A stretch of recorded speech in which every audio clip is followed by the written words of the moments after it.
नमस्कार. आपण ऐकतोय साखी कहे कबीर, कबीरांचे दोहे आणि त्याचं स्वैर मराठी रूपांतर. हे मराठी रूपांतर केलेलं आहे सौ मनीषाताई अभ्यंकर यांनी. आजचा आपला भाग चाललाय 269वा. प्रकरण चाललंय 46वा. काल कव अंग. दोहे आज आपण घेणार आहोत 31 ते 33. प्रथम आपण 31वा दोहा ऐकूयात.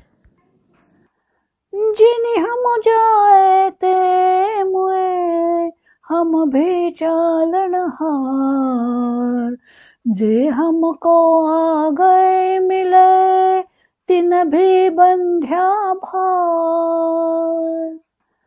जिनि हम जाए ते मुए हम भी चालन हार, जे हमको आ गए मिले तिन भी बंध्या भार. दोह्याचा अर्थ ऐकूयात. ज्यांनी आम्हाला जन्म दिला ते मृत्यू पावले. आम्हीही या संसारातून निघून जाणारच आहोत. जीवनाच्या मार्गात आम्हाला जे जे भेटलेले आहे ते सर्व कर्मांच्या ओझ्याने बांधलेले आहेत. कबीर इथे मनुष्याच्या आयुष्याची क्षणभंगुरता सांगतायत. जे जे जन्मा येते ते लया जाते, हा तर इथला नियमच आहे. उत्पन्न झालेली प्रत्येक गोष्ट नष्ट होते आहे. प्रत्येक मनुष्य आपल्या कर्मानुसार जन्म घेतो आहे आणि कर्माचं ओझं पाठीवर घेऊन मरत देखील आहे. पुन्हा त्या कर्मांची फळं भोगण्यासाठी तो पुन्हा पुन्हा जन्माला येत आहे. पण कुणीही या संसारात पुन्हा यावं लागू नये म्हणून प्रयत्नशील असल्याचं कधीही दिसून येत नाही. आता आपण याच दोह्यावरची मराठी साखी ऐकूयात. जन्मदाते निघून गेले आम्हीही जाणार, पुढेही भेटती मानव जे जे त्याने बांधला भार. जन्मदाते निघून गेले आम्हीही जाणार, पुढेही भेटती मानव जे जे त्याने बांधला भार. पुढचा 32वा दोहा ऐकूयात. बेटा जाय है तो क्या भया, कहाँ बजावे थाल, आवण जान भय रया जो कीड़ी का नाल. बेटा जाय है तो क्या भया, कहाँ बजावे थाल, आवण जान भय रया जो कीड़ी का नाल. अर्थ ऐकूयात. मुलाचा जन्म झाला ही काही फार मोठी गोष्ट झालेली नाहीये. त्यासाठी डफली वाजवण्याची काय गरज आहे.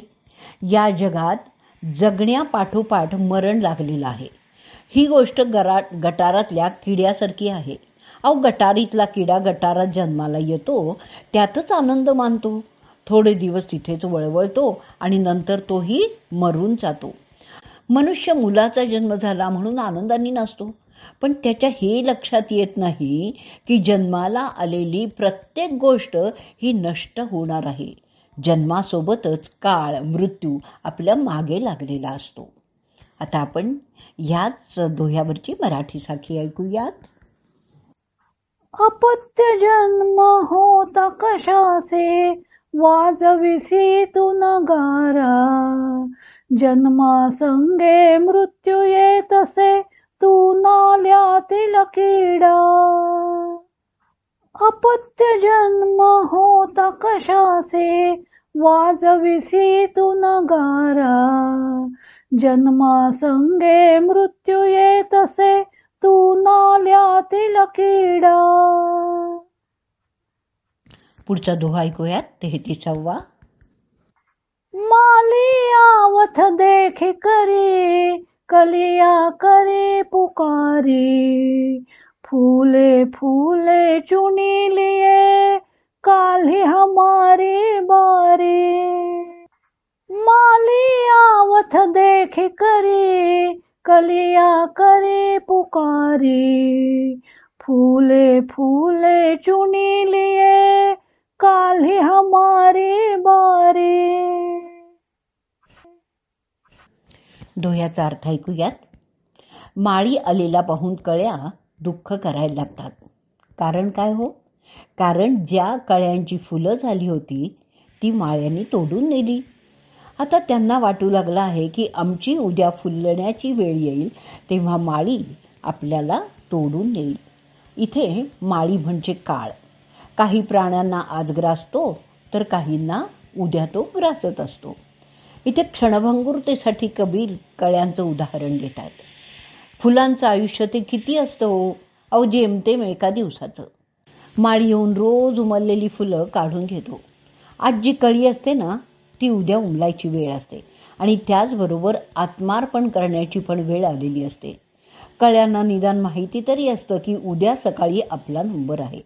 पण मनुष्याच्या बाबतीत काळरूपी माळी कधी येईल हे काही सांगता येत नाही.